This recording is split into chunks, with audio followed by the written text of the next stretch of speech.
preliminary footage detected. Conclusions will be drawn prematurely.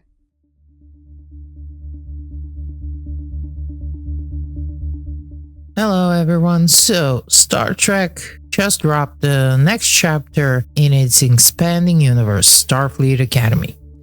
And we've got a release date. We've got a trailer, well, one of, I think, 4 trailers that came out.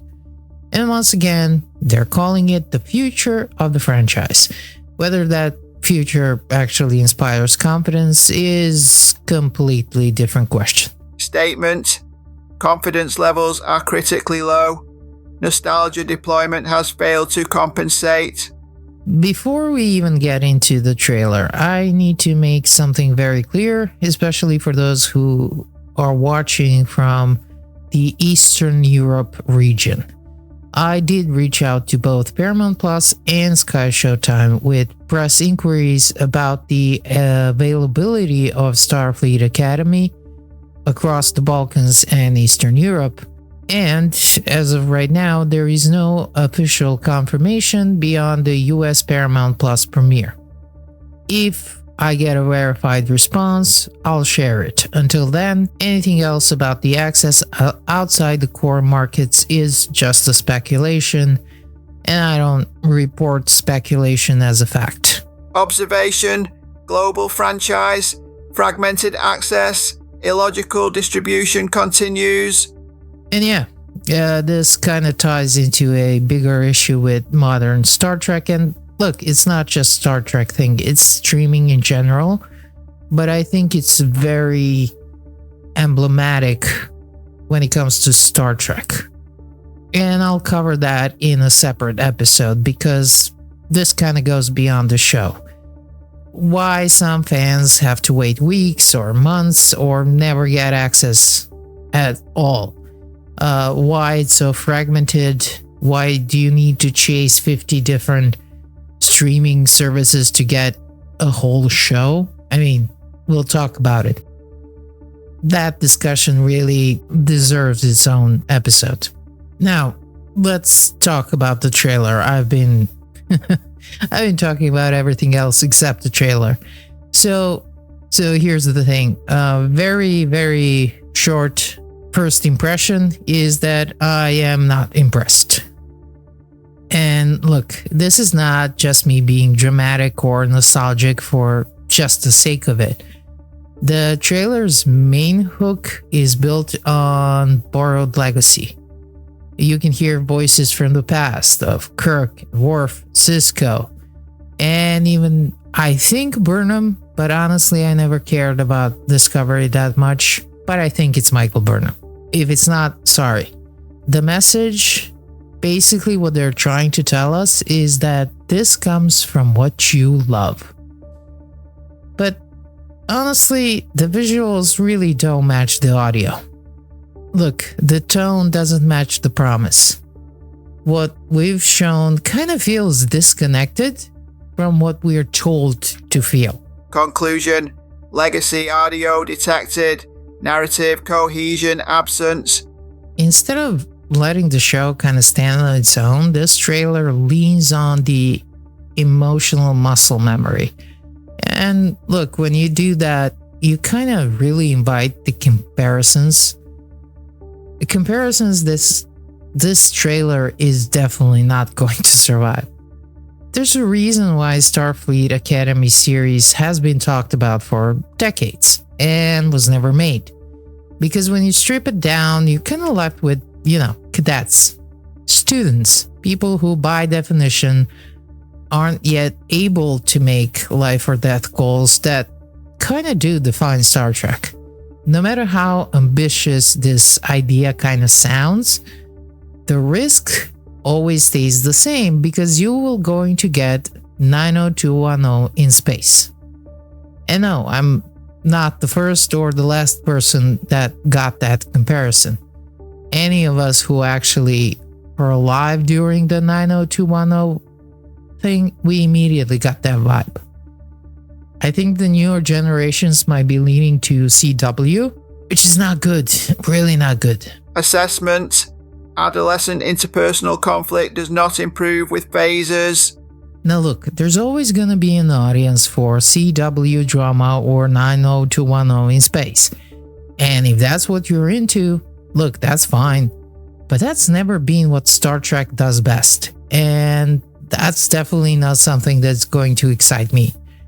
What makes this kind of harder to swallow is that there was another path. After Picard Season 3, the fandom wasn't divided. It wasn't angry.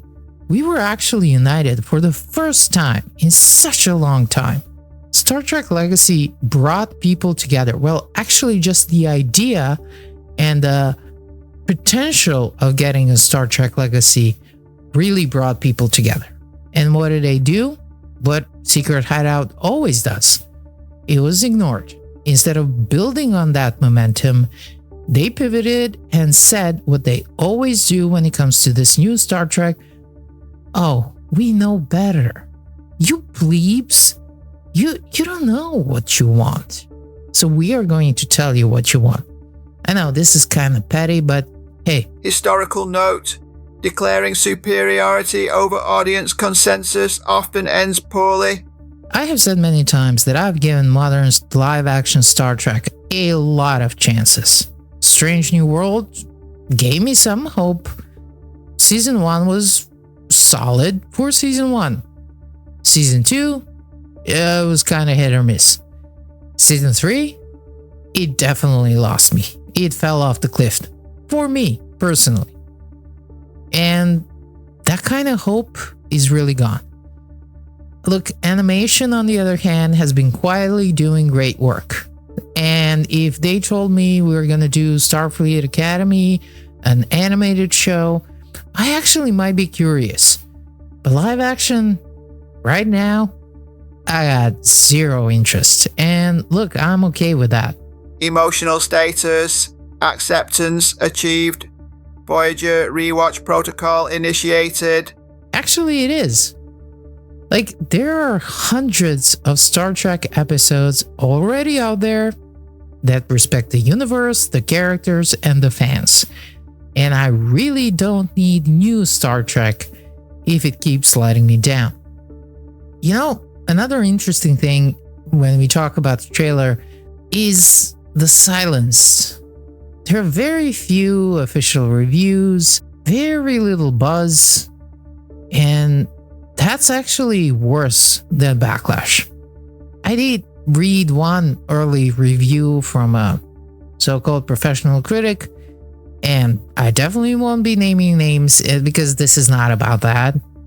But it was so clear they did not understand Star Trek, and they confidently said that fans would love the show. And then they were claiming how Star Trek was never about the characters. You know, it was about pew-pew and stuff. Correction. Star Trek without characters is a technical manual. That's not just wrong. That's a total misunderstanding of the entire franchise and honestly Star Trek fans. And look, I'm going to be the first one to tell you, you walk in a room with 10 Star Trek fans and ask them about their views on a episode, there are going to be 10 different opinions. That's just the nature of Star Trek. It is a lot of things for a lot of different people. But at the end of the day, whatever we were getting for the past 10 years, it ain't it. I'm sorry. It just ain't it. And that silence, honestly, that's what worries me the most.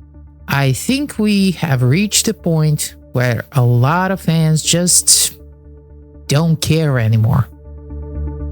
Now, there's an old story from this part of the world where a king kept raising taxes. So people protested, they were angry, they were yelling and screaming, and he raised them again and again and again. And then the one day the protests stopped. The anger seemingly vanished. And that's when the king panicked. Because when people stop complaining, that's when you've truly lost them. And honestly, that's what Star Trek feels right now.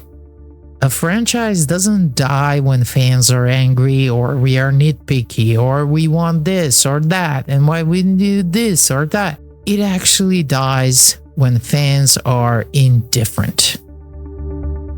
Look, Starfleet Academy hasn't made me angry. It just made me shrug.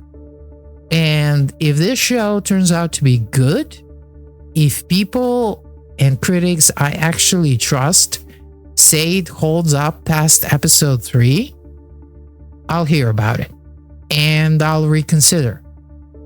Until then, no thank you. No, I don't care. Final log entry.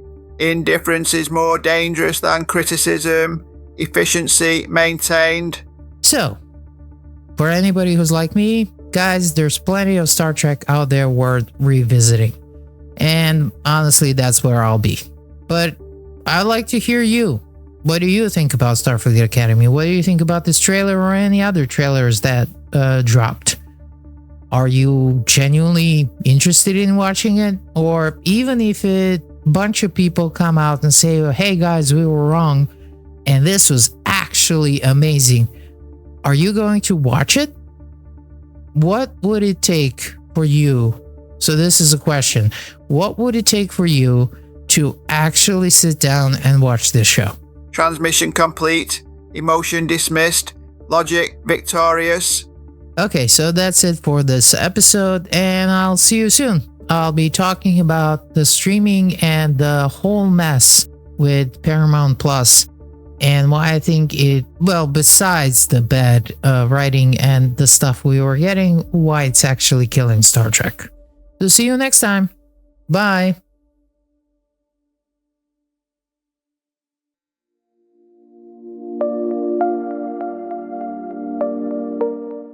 Support the organic creator. Like, share and subscribe.